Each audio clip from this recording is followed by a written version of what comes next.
few problems. First of all, the sheath, despite the incredibly long peg, easily falls off during play. Now, some people would probably just take these and put them on their shelves and stuff. I kind of do that, but I do like to play with them a bit, particularly when I'm bored and waiting for something like animation or something to render on my computer. So, and I also use them for art purposes. But this one, the sheath does fall off easily, and in addition, one thing that really drives me nuts is the fact that he can't really hold the sword with two hands, except in this really sloppy way. Yeah, like that, so he can just go, huh, huh, huh, huh, huh. So, that's something, oh yeah, and that's the other thing. With only one hand, the sword kind of falls out. So that's something that's really a problem that I don't like. I really wish that I could put him in a pose where he's holding the two swords. I personally think that would look awesome, like the Highlander. But no, you can't do that. So here, let me just set this guy up. And I'll put him back in his pose that he was formerly in later. Next up is the Ninja Commando. Oh, Snake Eyes. Now, for those of you who are looking to buy some kind of Snake Eyes for Rise of Cobra, it depends on what you want. If you're a collector and you really want to get the coolest, excuse me again, the coolest Snake Eyes, I suggest you go for this one, because really, this is how he appeared in the movie. The Paris Pursuit Snake Eyes and the Arctic Assault Snake Eyes, those were all just how he appeared for like a few minutes in the movie. He didn't really wear those for a majority of the movie. This is what he really looked like. So as cool as those are, I mean, it's not like they're how he exactly looked in the movie. But anyway, on to the review. This Snake Eyes is pretty awesome. He has a sword. Now, one thing that I was a bit stunned by is in most medias he's holding it in his left hand, or I guess it's the right hand, depending on how you look at it or so. But actually, if you try putting the sword in his hand here, he will not hold it. It's just going to fall out. But he does have this cool gun, so you can have the classic sword and gun. Comes with a base, which, of course, is really cool. Now, before I continue, I'm going to say I really like the Rise of Cobra bases much more than the normal G.I. Joe bases. One thing I could never understand is why is it that the G.I. Joe bases only had 2 pegs and the Cobra bases had 1? You know, it's like, hey, if you try to put the Cobras in a certain pose, you're going to have their foot hovering. Whereas the G.I. Joes get it all.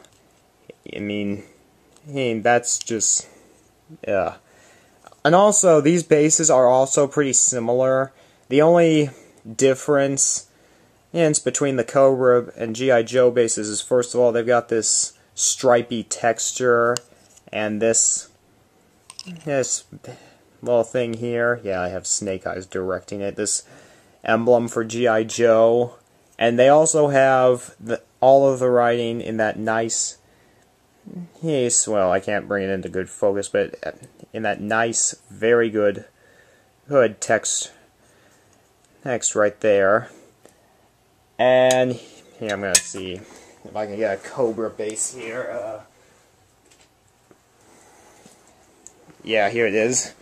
This is the Cobra Commander base. I don't know if I can bring all the details, but this is more jagged and stuff.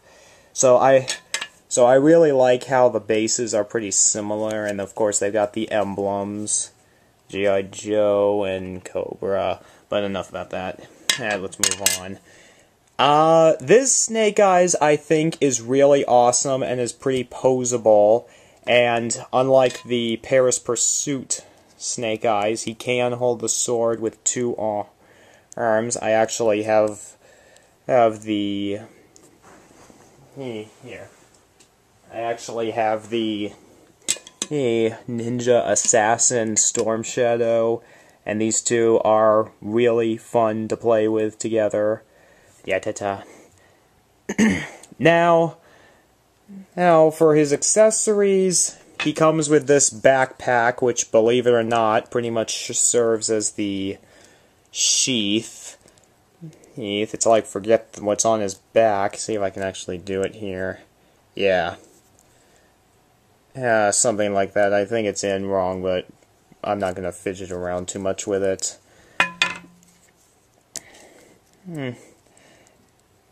Anyway, he comes with this backpack, which serves as the sheath. He also comes with a cannon, which is more like a hook line. I currently don't have it now because it got into a horrible tangled mess, and I could probably spend hours trying to get it undone. And so I don't have it with me right this moment. Oh, and he of course comes with his gun.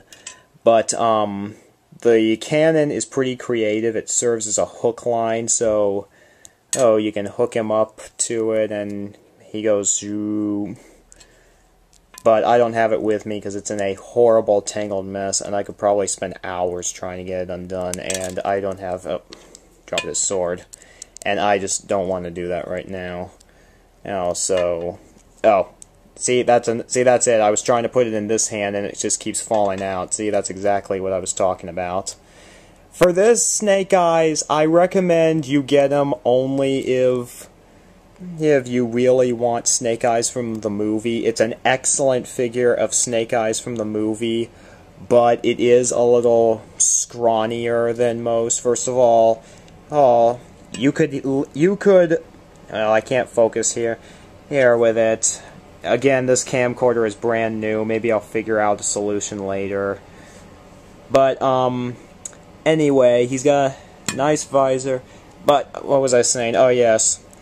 Yes, this Snake Eyes is a good incarnation in figure for the movie, but for traditional Snake Eyes, it's pretty scrawny looking. And one thing I really don't like, here as soon as I get him on the base, is his head can only turn, but it really can't move up. So it looks like he's hunched like that. And also sometimes the head could look a little... deformed with the body. So if you're into anatomy, such as myself, that could drive you a little nuts. Next up, we have the City Strike Snake Eyes. Now, personally speaking, when I heard they were making a Resolute Snake Eyes, I was like, oh my god, a Resolute Snake Eyes, I gotta get that! I just got to get that. Little humor there.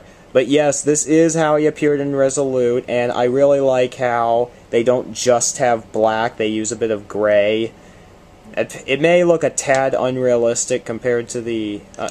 not unrealistic, a tad inaccurate compared to the TV show, but if you look at him in some frames, he really does have some gray on. And